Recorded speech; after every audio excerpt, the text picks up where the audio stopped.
We need to get real about something. Shopping is not fun, especially clothes shopping. I hate going into a dressing room with 1,000,001 things hanging over my arm to try on. It's hot, it's sweaty, it's so annoying having to get in and out of all of these different items just to try them on. The mirror, that's a whole nother story. They're awful. And I end up, and I know you do too, liking nothing. Something's gotta give, and this is where Stitch Fix comes in. Stitch Fix makes clothes shopping so much easier. You get a personal stylist that sends you pieces that match your size, style, and everything's in your budget. No guesswork, no stress. Here's how it works. You take a quick style quiz, you share your size, your style and budget, and you get matched with a real human stylist who catches your vibe. It's no risk, all style. Get a personalized Fix box straight to your door and try it all on in the comfort of your home. Shipping and returns are always free, and there's no subscription required. Plus, get a free try-on for your first fix. Get started today at stitchfix.com/podcast to get $20 off your first order, and they'll waive your styling fee. That's stitchfix.com/podcast. Good night, itchy eyes. Good night, sudden sneeze. Good night to your symptoms of allergies. Zysol is the allergy medicine you take before bed. It provides powerful relief while you rest your head. Not just all night, but all the next day. Zysol keeps working, keeping allergies at bay. And without those annoying symptoms disturbing your rest, you can wake up the next morning feeling your absolute best. Remember, be wise all. Take Zysol. At night. Disney and Pixar's Elio has a new home. Now streaming on Disney+. That's amazing! Critics agree. Elio is fun and full of heart and humor. These are the lava tunnels. I am not fireproof! Just get in my mouth. It's actually kind of comfy in here. It is? It's certified fresh and verified hot. Ta-da! Elio's bringing the whole family together on Disney+. One, two, 2.5, 3! Disney and Pixar's Elio, now streaming on Disney+. Rated PG. Welcome to the Murder Diaries. I'm Natalie. And I'm Paige. Make sure if you want to listen ad-free, you head over to patreon.com/murderdiariespod. And you can also catch us on YouTube now. Denise Diane Pflum was a miracle. At least that's what her parents tell anyone who wants to know about their oldest daughter. David and Judy Pflum had lost 3 babies before 1968, and they were about ready to give up hope of ever being parents. Until magically, they were able to conceive again. In this case, they were hoping that the 4th time was a charm, and that's exactly what happened. 8.5 months later, Denise came along, all 5 pounds and 11 ounces of her. It was a snowy winter day, and though she'd arrived 2 weeks early, she was as healthy as could be. David and Judy finally had the family they'd been hoping, wishing, and dreaming of. Described as bursting with energy and always inquisitive, Denise was the child who made up for all the heartbreak that David and Judy had endured before she came along. She was their little answered prayer, who replaced all the bad memories with light and goodness and love. But David and Judy would have to endure yet another tragic blow when, 18 years later, Denise would walk out the front door of their home and vanish without a trace. In the decades following her disappearance, the Pflum family would work with 3 law enforcement agencies, a handful of private investigators, and even psychics, all in attempts to find their daughter, but all to no avail. It's like looking for a needle in a haystack, Denise's father, David, would say, but we can't even find the haystack. And then, 34 years later, in 2020, a dying convicted felon would speak up to say he knew what happened to Denise, that he, in fact, had been responsible for her death. Would this deathbed confession give David and Judy Pflum the closure that they'd been after for almost 40 years? Would they finally find out exactly what happened to Denise Pflum? This is her story. Used to think it's in my head, but I'm walking with the dead. Born on January 14th, 1968 in Connorsville, Indiana, Denise would grow into an energetic and curious young woman. She had a younger sibling named Jenny who was born 2 years later in 1970. At Connorsville High School, Denise was an active student. As she grew older, she became quite an athlete, her mom Judy remembers. Denise participated in volleyball, basketball, softball, and even track. She was also in the 4-H club and a member of the National Honor Society. She was 6th in her class academically out of 400 kids, Judy said. A senior at Connorsville during the 1985-86 school year, Denise was excited about her future beyond high school. She'd already been accepted to Miami University in Ohio, where she planned to major in microbiology. She was also hoping to get a track scholarship that might help pay for some of her tuition. But the main thing on Denise's mind that spring of 1986 was the prom. She'd already bought her dress during a weekend trip with her dad to Indianapolis. Judy remembers this well because she was unable to go. Quote, I remember being upset because I didn't get the chance to shop for a dress with her. You always think you have more time, but you never know. And it was just 1 month before prom and barely 2 months prior to graduation day that Denise would disappear.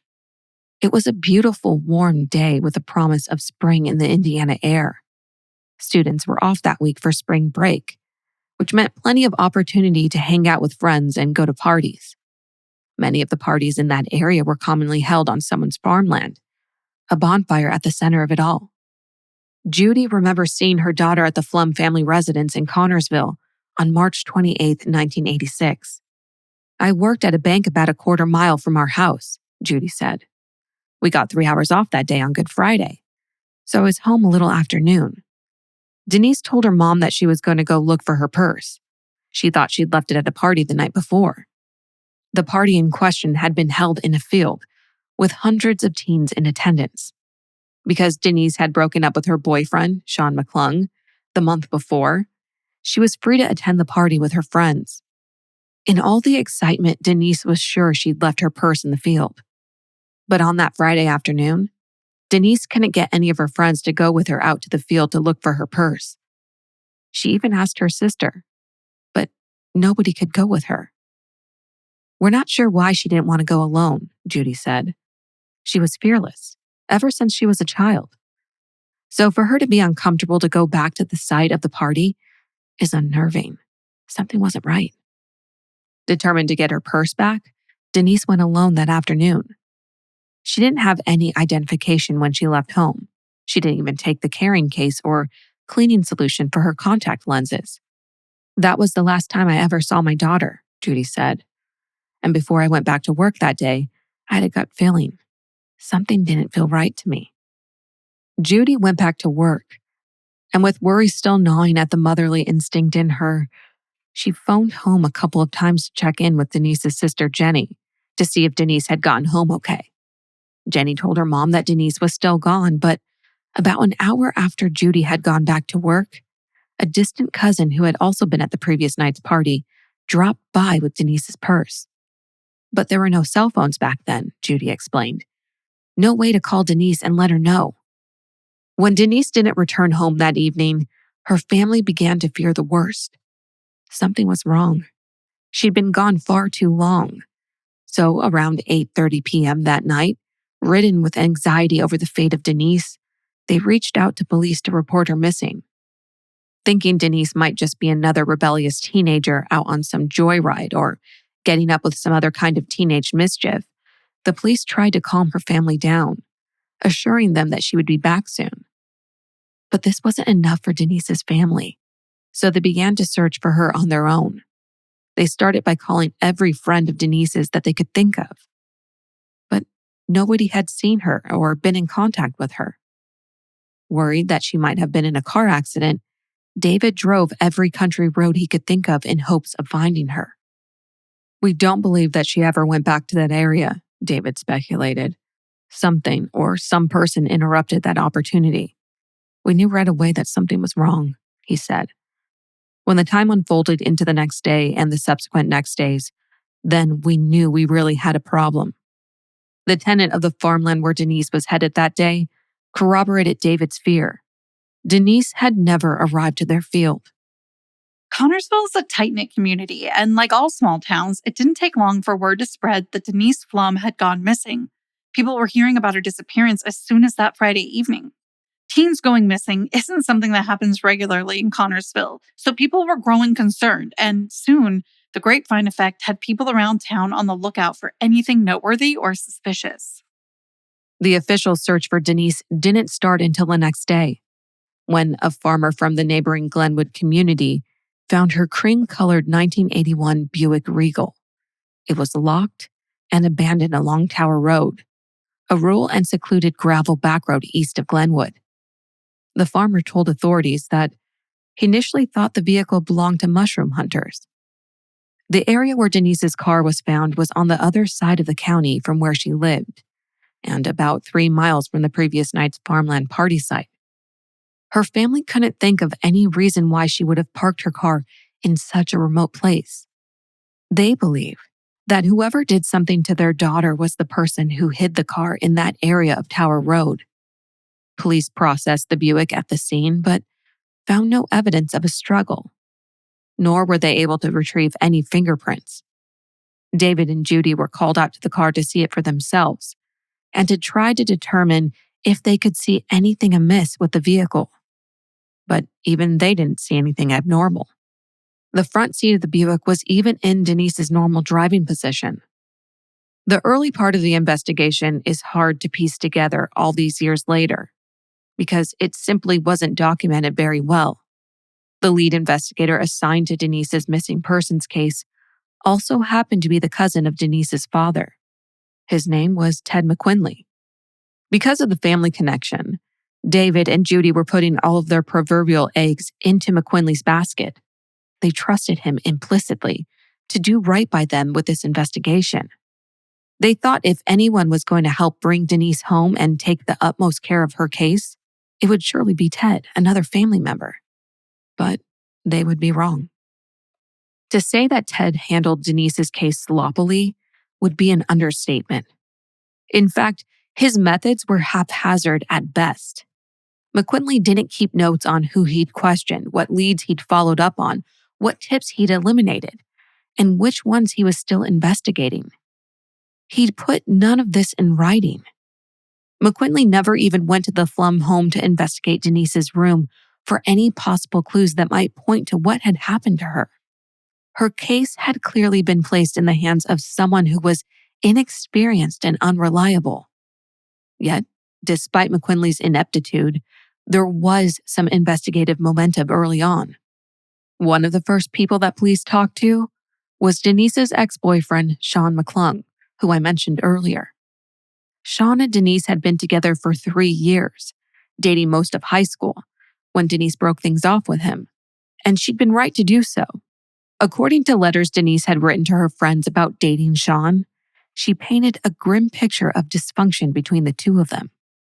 Denise went as far as to write that she'd been fearful of Sean and was even fearing for her own life.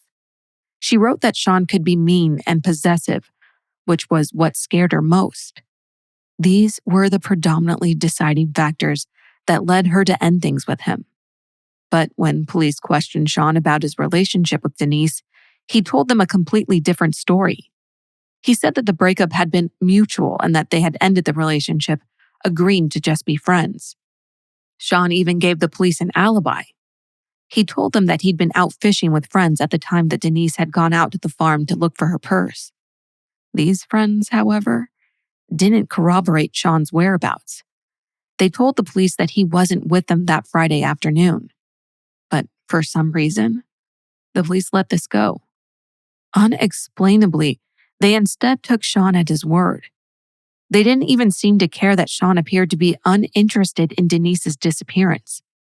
David and Judy spoke with Sean that very afternoon after Denise went missing, and he all but blew off the fact that she was missing. He didn't even participate in the community-wide search for her. Authorities soon had their sights set on another major person of interest. The Wednesday before Denise went missing, police had been involved in a high-speed chase with a man who'd taken them on a wild ride in a stolen car through the area of town where Denise's car would later be found. This man was called Mark Hughes, and he'd actually been able to evade the police that Wednesday afternoon. But now that they had a missing teen on their hands, police were anxious to locate and question him. They quickly found Hughes and placed him under arrest. Unfortunately, they couldn't connect him to Denise's disappearance. The next person of interest was a young man by the name of Benjamin Johnson, also known as Benny. He was acquainted with Denise through Sean McClung. And in the days and weeks after Denise disappeared, Benny was acting somewhat suspicious, weird even. At one point, Benny called Denise's parents and told them that he wanted to talk to them. So when David and Judy showed up to talk with him in person, midway through the conversation, Benny blurted out, "I didn't kill your daughter." This admission from Benny was utterly confusing to David and Judy. As far as they were concerned, Denise was missing, not dead. This seemed like an immediate red flag. But Benny's bizarre behavior didn't stop with that conversation. He later began confessing to acquaintances around town that he, in fact, did kill Denise. One of Benny's friends said he heard Benny confess to murdering Denise on 3 different occasions. When police got wind of these alleged confessions, they attempted to question Benny, only to be blocked by an attorney that Benny's parents hired. As far as the attorney was concerned, there was no evidentiary reasons for Benny to be required to speak to them. And the strangest account of all was by a friend who said she saw blood in Benny's family cabin. She was there helping him clean the cabin in preparation for a party, and it was enough for this friend to become concerned. When she asked Benny about it, he told her that the blood was from someone who'd lost their virginity at the cabin the night before. But the friend didn't believe him, so she went to the police about it. Authorities never followed up on this story. The cabin wasn't searched, and Benny was never questioned. The questionable circumstances surrounding Benny coincided with a tip to police from a woman called Vivian. Now, Vivian told investigators that she'd been at her home in Connorsville on the afternoon that Denise disappeared. And that's when she heard 3 spine-chilling screams. They sounded like they were coming from the southwest direction of her home, which happened to be the same direction in which Benny Johnson's family's land was located. Land that also happened to be about a mile from where Denise's car had been found. But again, nothing ever came from this lead. Back in 2019, when Paige and I launched this podcast, we were fueled by excitement and also completely clueless. You're not just the creator, you're also the marketer, the tech support, the branding team. And all of that can get overwhelming fast. Looking back, having a platform like Shopify could have saved us so much time and stress. Shopify helps simplify the chaos of starting and running a business so that you can actually focus on the part you love. Shopify is the commerce platform behind millions of businesses around the world and 10% of all e-commerce in the US. From household names like Skims and Rhode to brands just getting started. You too can get started with your own design studio. With hundreds of ready-to-use templates, Shopify helps you build a beautiful online store to match your brand's style. You can also accelerate your content creation because Shopify is packed with helpful AI tools that write product descriptions, page headlines, and even enhance your product photography. It'll also help you get the word out like you have a marketing team behind you. It'll allow you to easily create email and social media campaigns wherever your customers are scrolling or even strolling. And best yet, Shopify is your commerce expert with world-class expertise in everything from managing inventory to international shipping to processing returns and beyond. If you're ready to sell, you're ready for Shopify. Turn your big business idea into with Shopify on your side. Sign up for your $1 per month trial and start selling today at shopify.com/murderdiaries. Go to shopify.com/murderdiaries. That's shopify.com/murderdiaries. We need to get real about something. Shopping is not fun, especially clothes shopping. I hate going into a dressing room with 1,000,001 things hanging over my arm to try on. It's hot, it's sweaty, it's so annoying having to get in and out of all of these different items just to try them on. The mirror, that's a whole nother story. They're awful. And I end up, and I know you do too, liking nothing. Something's gotta give, and this is where Stitch Fix comes in. Stitch Fix makes clothes shopping so much easier. You get a personal stylist that sends you pieces that match your size, style, and everything's in your budget. No guesswork, no stress. Here's how it works. You take a quick style quiz, you share your size, your style and budget, and you get matched with a real human stylist who catches your vibe. It's no risk, all style. Get a personalized fix box straight to your door and try it all on in the comfort of your home. Shipping and returns are always free and there's no subscription required. Plus, get a free try-on for your first fix. Get started today at stitchfix.com/podcast to get $20 off your first order, and they'll waive your styling fee. That's stitchfix.com/podcast.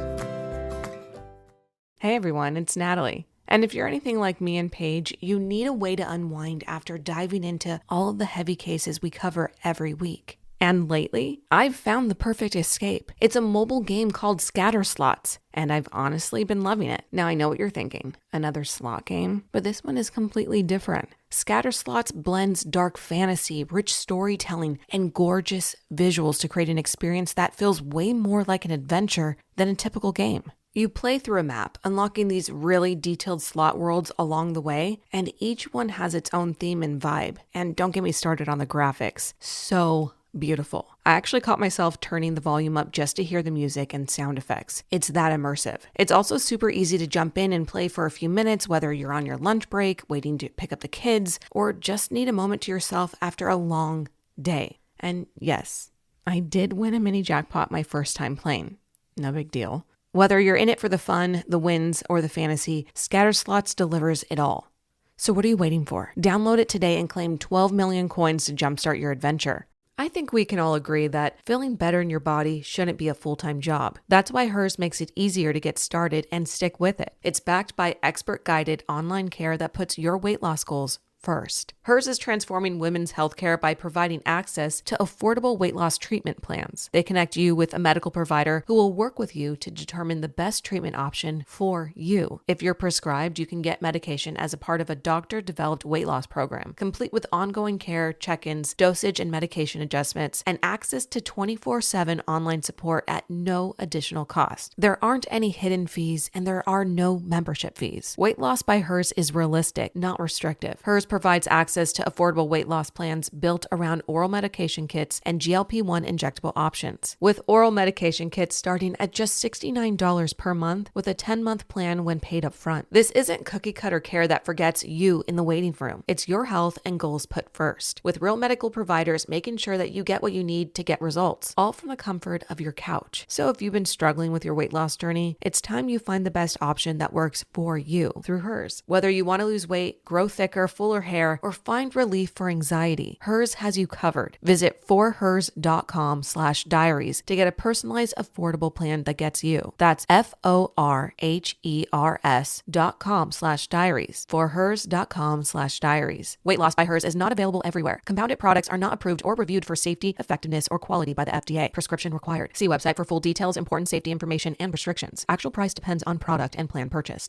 Back in 2018, I was looking for a vitamin regimen that I knew I could trust. That's why it was such a relief when my sister told me about Ritual. They're mom-founded and third-party tested for heavy metals and microbes. And what else really sold me was that you can see their sources and suppliers behind their key ingredients right there on their website. Besides the vitamins from Ritual that I take, they also offer tailored nutrient support for key phases of pregnancy, from fertility support formulated to support conception outcomes to their essential prenatal and postnatal multi-options, which support key nutrient needs before, during, and after pregnancy. They also have their essential protein daily shake that's formulated specifically for pregnancy and postpartum.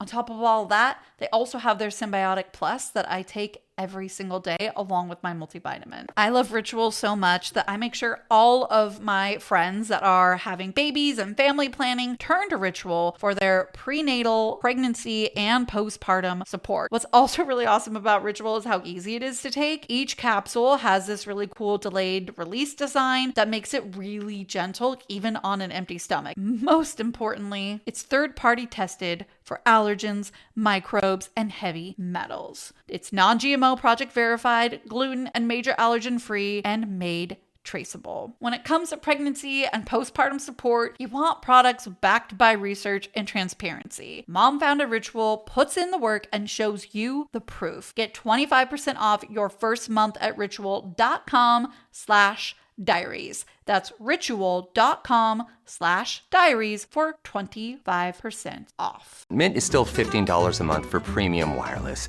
And if you haven't made the switch yet, here are 15 reasons why you should. 1, it's $15 a month. 2, seriously, it's $15 a month. 3, no big contracts. 4, I use it. 5, my mom uses it. Are you playing me off? That's what's happening, right?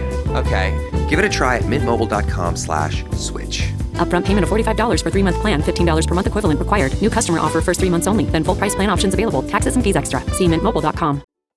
Denise's case seemed to stall. That is until Mark Hughes, the man who'd been involved in the stolen car chase through Connorsville the week before Denise's disappearance, would show back up on investigators' radar.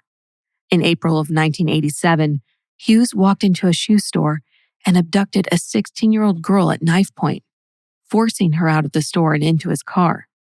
Hughes made her drive more than an hour to Terre Haute, Indiana. But thankfully, the girl was able to escape and get home safely. After a week passed, police tracked Hughes down and charged him with kidnapping, robbery, and theft. He was convicted and sentenced to more than 50 years in prison, where he still sits to this day. But what's confounding about the whole Mark Hughes situation of it all is that despite having been a major person of interest the year prior, there's no record showing that police investigated Mark Hughes any further. Even with this new crime involving a teenage girl, the total lack of follow-up by police just points to more ineptitude on the part of those who were investigating this case early on. Another significant incident would occur on August 10, 1988, more than 2 years after Denise went missing. On this day, Judy Pflum would get a very odd phone call. It's a collect call coming from Norfolk, Virginia, and the person on the other end of the line identifies herself, saying to Judy, "It's Denise." The person had made the call on Judy's day off, something Denise definitely would have had knowledge of. The connection wasn't great, but the girl's accent sounded like Denise's accent, and many things that she said on the phone to Judy sounded like things that either Denise would have said or something Denise might have known. And the way she talked was enough to make Judy think that it just might have been her daughter. With the help of police, David and Judy were able to trace the call to an apartment in Virginia, which they traveled to almost immediately. With the assistance of the local police and the management of the apartment building, they were able to track down the person who made the call. But it wasn't Denise. The call had been a cruel hoax all along. It was a 19-year-old girl who'd once lived in Connorsville before relocating to Virginia. When they confronted her, the girl first denied having made the call and then admitted to doing so because she thought she had seen Denise at a local shopping center. Some of the girl's neighbors told the Pflums that the girl told them the Pflum family had a lot of money. So David and Judy suspected that that's what the girl had been after the entire time. The Pflums decided against pressing charges, but they did go public with this story in hopes of reinvigorating some interest in Denise's case. With very few tips or leads over the years, Denise's case cooled. It didn't help that any evidence that might have been found on or around her Buick Regal had been lost or destroyed. But around 1991, the Pflums obtained a warrant to finally search Benny Johnson's family cabin. And not surprisingly, the search didn't turn up any physical evidence.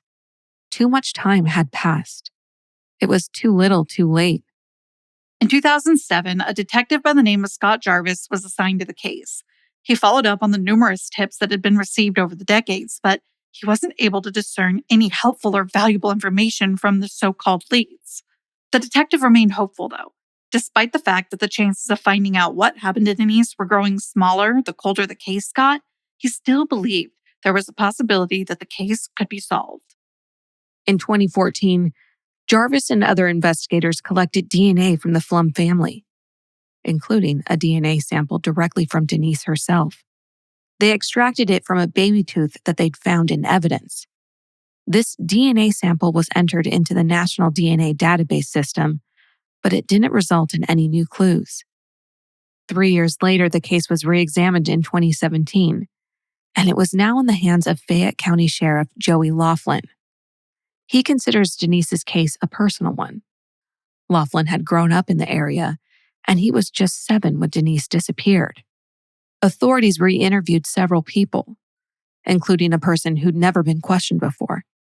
Then, in September of 2018, Laughlin got a tip from the former girlfriend of Benny Johnson. She said that Denise's remains might be found in the Mary Gray Bird Sanctuary, a large nature preserve in Connorsville. This former girlfriend said that shortly after Denise's disappearance, Benny took her to a spot in this bird sanctuary saying that he wanted to, quote, show her something. Scared and spooked by Benny's behavior, she left the sanctuary without learning exactly what it was that Benny had taken her there to see. So, on September 7th, 2018, cadaver dogs from the Indiana Department of Homeland Security were sent into the sanctuary.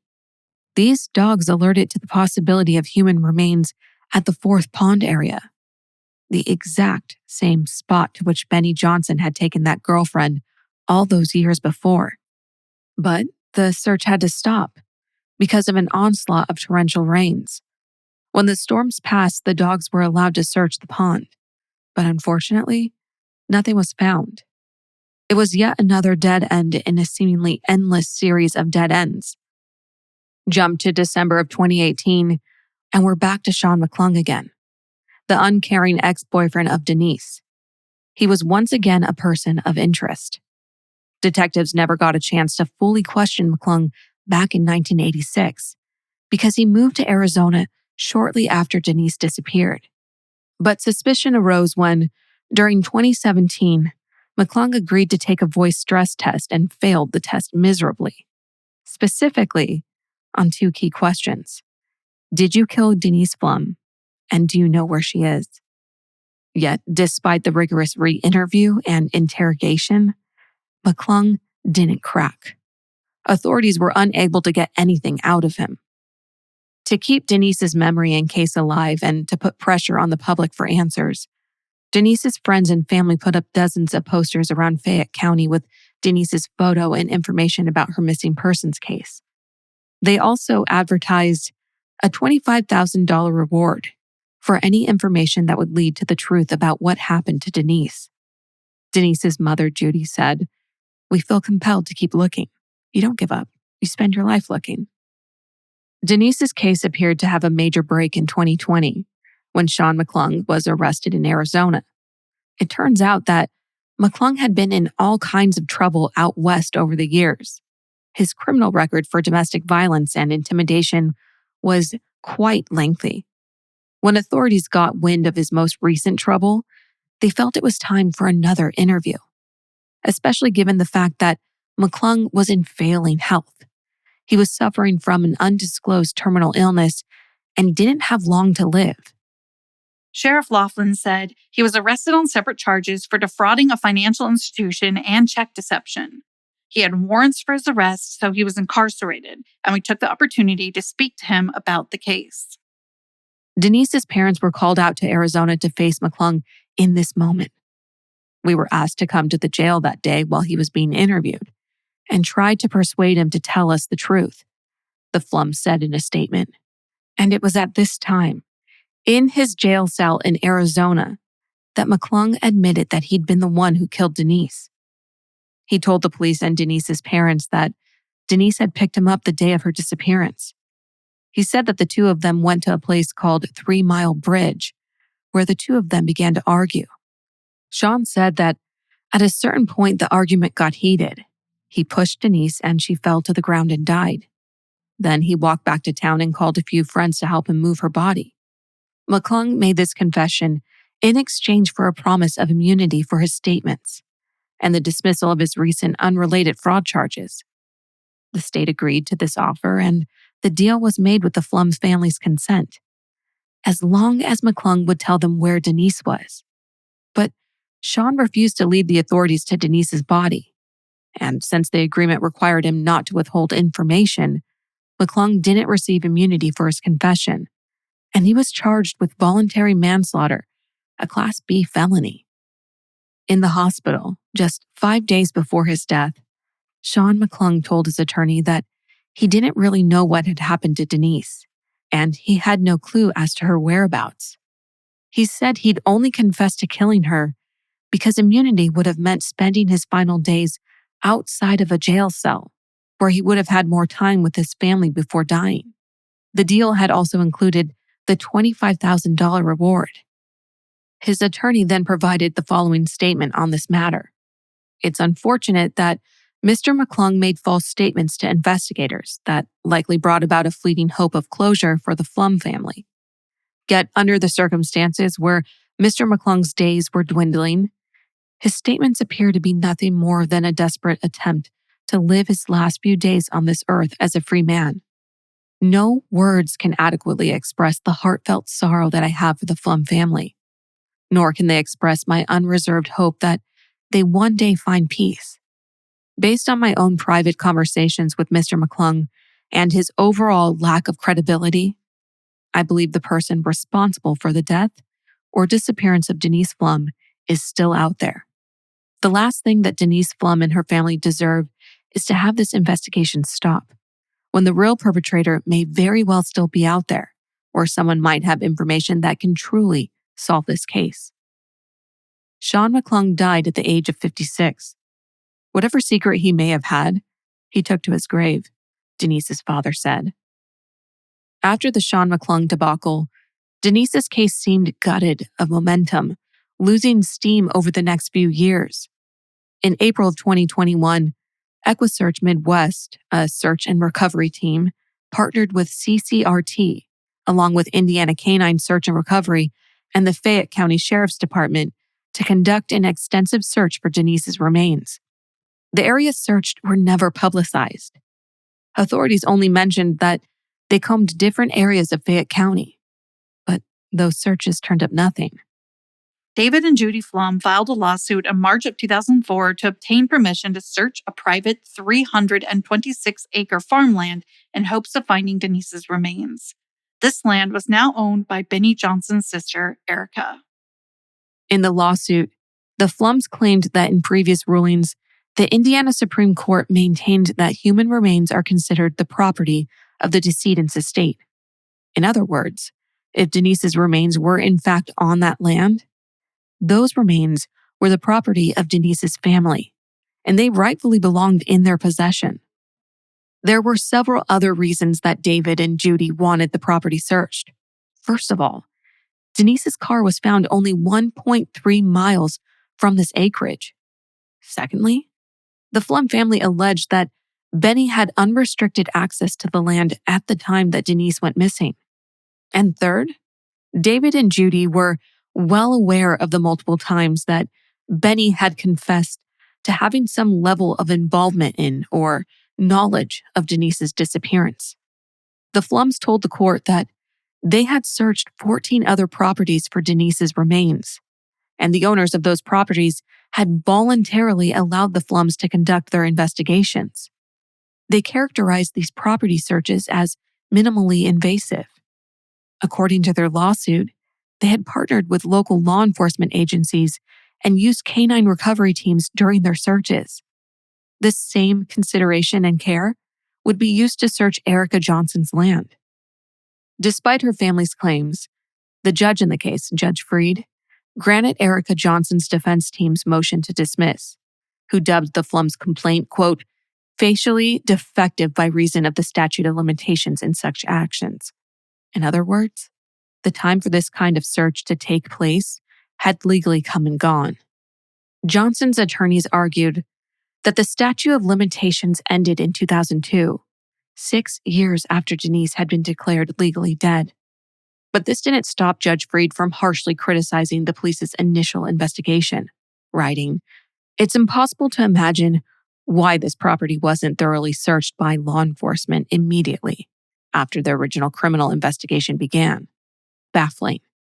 Freed went on to say, nevertheless, there's no standard of law cited before this court that allows an extension of a statute of limitation period based upon the mere incompetence of a criminal investigation nearly 4 decades ago. Judge Freed indicated that it's undisputed that Denise's car was located near the Johnson property after she disappeared. The judge also wrote that Denise had informed her parents that she was returning to the area to pick up something that she had lost at a party before she went missing. Freed additionally conceded that the individuals known to frequent the property and host parties were persons of interest in the police investigation. But despite all of this, the Pflums were never allowed to conduct a search on Erica Johnson's property. Whether or not Denise is on that land, nobody can know. As of the recording of this podcast, it's still unknown what really happened to Denise and where her remains might be. Our nightmare doesn't end, her father said. It's there every day. Just in a brief conversation with my sister yesterday, she said she didn't know how Judy and I wake up every day. I told her, sometimes we wish we didn't. To this day, her family has kept all of Denise's belongings, her trophies from athletic events, books she loved to read, her clothing, photographs, all of it. It's unclear whether or not McClung was, in fact, really involved in her disappearance. But the Pflums remain hopeful after an announcement in 2024 by the Indiana State Police about a newly created task force that will examine some of the state's oldest cold cases involving missing persons. It gives us hope, said Judy Pflum. With state police now forming this task force, we have more hope because they have more resources, they have more manpower, they have more experience. David and Judy Pflum are positive that someone in the area knows something, and they believe that there are still people who know what happened to their daughter.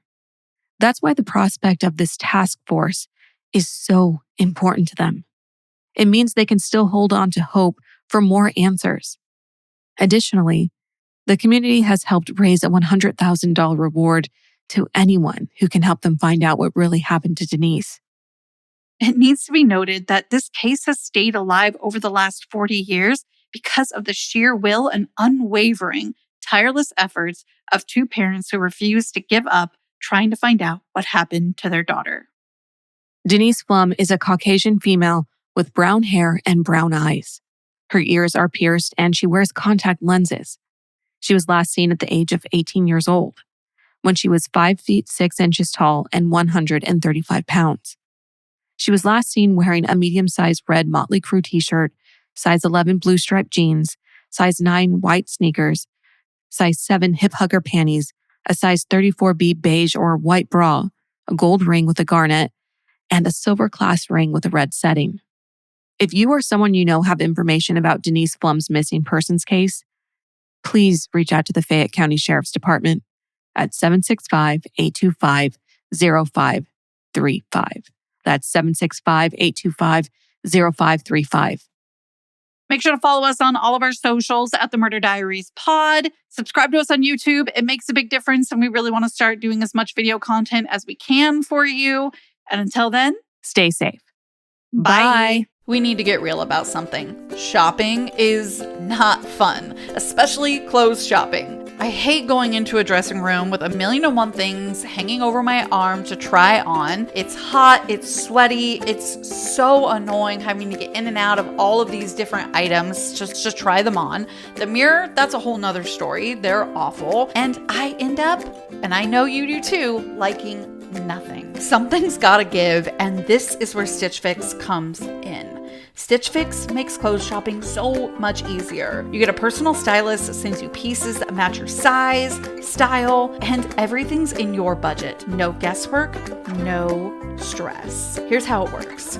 You take a quick style quiz, you share your size, your style and budget, and you get matched with a real human stylist who catches your vibe. It's no risk, all style. Get a personalized Fix box straight to your door and try it all on in the comfort of your home. Shipping and returns are always free, and there's no subscription required. Plus, get a free try-on for your first fix. Get started today at stitchfix.com/podcast to get $20 off your first order, and they'll waive your styling fee. That's stitchfix.com/podcast. Hey everyone, it's Natalie. And if you're anything like me and Paige, you need a way to unwind after diving into all of the heavy cases we cover every week. And lately, I've found the perfect escape. It's a mobile game called Scatter Slots, and I've honestly been loving it. Now I know what you're thinking, another slot game, but this one is completely different. Scatter Slots blends dark fantasy, rich storytelling, and gorgeous visuals to create an experience that feels way more like an adventure than a typical game. You play through a map, unlocking these really detailed slot worlds along the way, and each one has its own theme and vibe. And don't get me started on the graphics. So beautiful. I actually caught myself turning the volume up just to hear the music and sound effects. It's that immersive. It's also super easy to jump in and play for a few minutes, whether you're on your lunch break, waiting to pick up the kids, or just need a moment to yourself after a long day. And yes, I did win a mini jackpot my first time playing. No big deal. Whether you're in it for the fun, the wins, or the fantasy, Scatter Slots delivers it all. So what are you waiting for? Download it today and claim 12 million coins to jumpstart your adventure. I think we can all agree that feeling better in your body shouldn't be a full-time job. That's why Hers makes it easier to get started and stick with it. It's backed by expert-guided online care that puts your weight loss goals first. Hers is transforming women's healthcare by providing access to affordable weight loss treatment plans. They connect you with a medical provider who will work with you to determine the best treatment option for you. If you're prescribed, you can get medication as a part of a doctor-developed weight loss program, complete with ongoing care, check-ins, dosage and medication adjustments, and access to 24/7 online support at no additional cost. There aren't any hidden fees, and there are no membership fees. Weight loss by Hers is realistic, not restrictive. Hers provides access to affordable weight loss plans built around oral medication kits and GLP-1 injectable options. With oral medication kits starting at just $69 per month with a 10-month plan when paid up front. This isn't cookie-cutter care that forgets you in the waiting room. It's your health and goals put first, with real medical providers making sure that you get what you need to get results, all from the comfort of your couch. So if you've been struggling with your weight loss journey, it's time you find the best option that works for you through Hers. Whether you want to lose weight, grow thicker, fuller hair, or find relief for anxiety, Hers has you covered. Visit forhers.com/diaries to get a personalized, affordable plan that gets you. That's forhers.com/diaries. forhers.com/diaries. Weight loss by Hers is not available everywhere. Compounded products are not approved or reviewed for safety, effectiveness, or quality by the FDA. Prescription required. See website for full details, important safety information, and restrictions. Actual price depends on product and plan purchased. Back in 2018, I was looking for a vitamin regimen that I knew I could trust. That's why it was such a relief when my sister told me about Ritual. They're mom-founded and third-party tested for heavy metals and microbes. And what else really sold me was that you can see their sources and suppliers behind their key ingredients right there on their website. Besides the vitamins from Ritual that I take, they also offer tailored nutrient support for key phases of pregnancy, from fertility support formulated to support conception outcomes to their essential prenatal and postnatal multi-options, which support key nutrient needs before, during, and after pregnancy. They also have their essential protein daily shake that's formulated specifically for pregnancy and postpartum. On top of all that, they also have their Symbiotic Plus that I take every single day along with my multivitamin. I love Ritual so much that I make sure all of my friends that are having babies and family planning turn to Ritual for their prenatal, pregnancy, and postpartum support. What's also really awesome about Ritual is how easy it is to take. Each capsule has this really cool delayed release design that makes it really gentle even on an empty stomach. Most importantly, it's third-party tested for allergens, microbes, and heavy metals. It's non-GMO, project verified, gluten and major allergen free, and made traceable. When it comes to pregnancy and postpartum support, you want products backed by research and transparency. Mom Founded Ritual puts in the work and shows you the proof. Get 25% off your first month at ritual.com/diaries. That's ritual.com/diaries for 25% off.